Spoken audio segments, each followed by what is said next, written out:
त्यांच्या कुटुंबियांची मतं घेतलीत आणि आता त्यातल्या 81 लाख महिला कमी करून टाकल्या. 85 लाख ना, आणि 15,000 पुरुष कमी करून टाकले. या देशातल्या प्रत्येक नागरिकाच्या नावावर अर्धा एकर जमीन असेल तरच तो शेतकरी म्हणून व्याख्येमध्ये बसतो, नियमामध्ये बसतो, कायद्यामध्ये बसतो. तुम्ही अर्धा एकर जमीन महिलांना द्याल आणि मग मामा वा मामा वा मामा वा मामा वा मामा. कधी तुम्ही लाडके भाऊ होता तेव्हा सरसकट पैसे फक्त दिले, सरकारी तिजोरीतून द्यायचे होते, स्वतःच्या खिशातले द्यायचे नव्हते.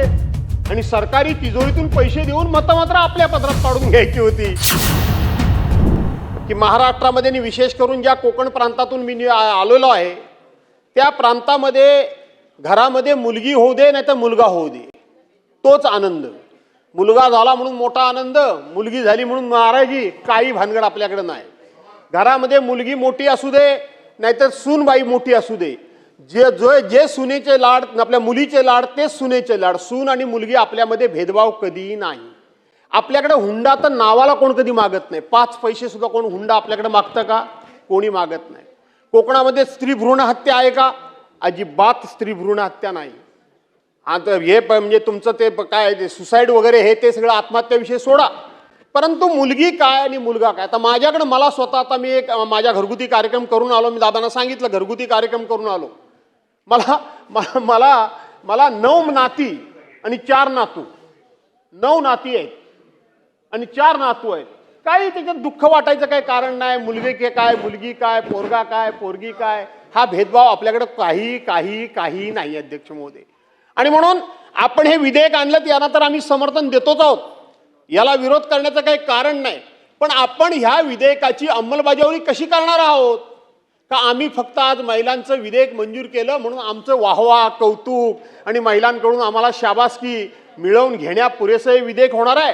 की या विधेयकाची अक्षरशः अंमलबजावणी कशी होणार आहे ती तुम्ही सांगितली पाहिजे मंत्री महोदय.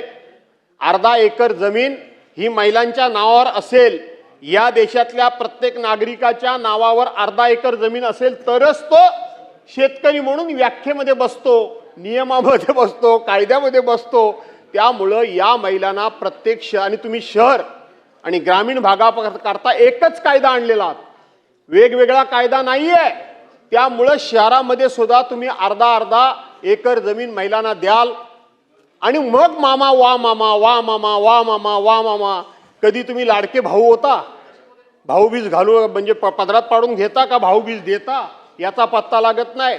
त्या 1500 रुपयाकरता 2,53,00,000 महिलांना 1500 रुपये दिलेत. 2,53,00,000 महिलांची मतं घेतलीत, त्यांच्या कुटुंबियांची मतं घेतलीत आणि आता त्यातल्या 81 लाख महिला कमी करून टाकल्या. 85 लाख ना, आणि 15,000 पुरुष कमी करून टाकले. आणि आता तुम्ही त्याच्यावर काय सांगता की त्यावेळेला कागदपत्र योग्य प्रकारे भरून घेतली नाहीत, तेव्हा निवडणूक होती डोळ्यासमोर, तेव्हा सरसकट पैसे फक्त दिले, सरकारी तिजोरीतून द्यायचे होते, स्वतःच्या खिशातले द्यायचे नव्हते. आणि सरकारी तिजोरीतून पैसे देऊन मतं मात्र आपल्या पदरात पाडून घ्यायची होती. आता तसंच काय होणार आहे का मामा? याचा विचार तुम्ही या ठिकाणी करण्याची गरज आहे. त्यामुळं रामायणातली, महाभारतातली, पूर्वीची कुठली तरी उदाहरणं देऊन महिलांचा उदो करून महिलांच्या पदरामध्ये काही पडणार नाही. दुसरी गोष्ट मामा, बरेच वर्षांचा माझा एक अध्यक्ष महोदय, आपल्यालाही कदाचित तो भेडसावत असेल असं मला वाटतं.